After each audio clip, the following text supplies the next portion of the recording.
Hello అండి, welcome back to my channel. ఈ వీడియోలో తెల్ల శనగల వడలు ఎలా చేసుకోవాలో చూద్దాం.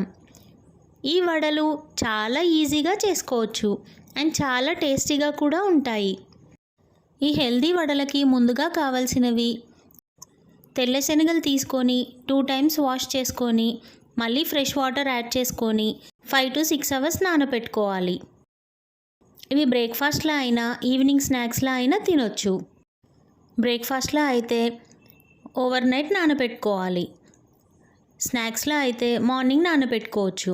ముందుగా మిక్సీ జార్లోకి ధనియాలని, ఎల్లిపాయల్ని, ఉల్లిగడ్డని, పచ్చిమిర్చిని వేసుకోవాలి.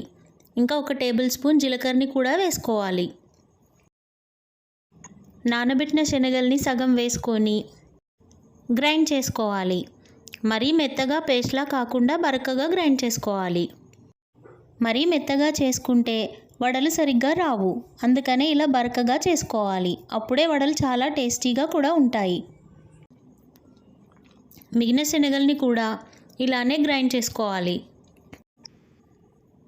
ఇందులో 1/2 టీ స్పూన్ వంట సోడా వేసుకొని తగినంత సాల్ట్ వేసుకోవాలి. మీరు మీ టేస్ట్కి తగినంతగా వేసుకోండి. నేను 1 టేబుల్ స్పూన్ వేసుకున్నాను. గ్రైండ్ చేసిన దాంట్లోకి ఇవన్నీ యాడ్ చేసుకోవాలి. చిన్నగా కట్ చేసుకున్న ఉల్లిగడ్డ, చిన్నగా కట్ చేసుకున్న పచ్చిమిర్చి, కొత్తిమీర, కరివేపాకు, ఇంకా పుదీనా. ఇందులో పుదీనా ఎక్కువగానే వేసుకోవాలి, అలా అయితేనే ఈ వడలు చాలా టేస్టీగా ఉంటాయి. ఇవన్నీ వేసుకొని పిండిలో కలుపుకున్న తర్వాత ఇప్పుడు ముక్కుడు పెట్టుకొని అందులో నూనె పోసుకొని అది వేడైన తర్వాత పిండిని కొంచెం కొంచెంగా తీసుకొని ఇలా వడలా ఒత్తుకొని నూనెలో వేసుకోవాలి. ఇలా అన్ని చేతిలోనే ఒత్తుకొని నూనెలో వేసుకోవాలి.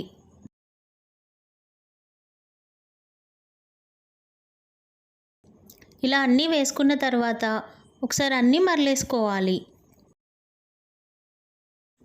2 వైపులా గోల్డెన్ బ్రౌన్ కలర్ వచ్చేంత వరకు ఇలా మరలేసుకుంటూ కాల్చుకోవాలి. ఇవి చిన్నపిల్లలకి ఈవినింగ్ స్నాక్స్లా పెడితే చాలా ఇష్టంగా తింటారు. అండ్ తెల్ల శనగలు చాలా హెల్తీ. అంతే అండి, సర్వ్ చేసుకోవడమే. చాలా ఈజీగా చేసుకునే తెల్ల శనగల వడలు మీరు ట్రై చేయండి. మీకు నచ్చినట్టయితే ఈ వీడియోకి లైక్ చేయండి, షేర్ చేయండి అండ్ సబ్స్క్రైబ్ చేయండి. Thank you for watching.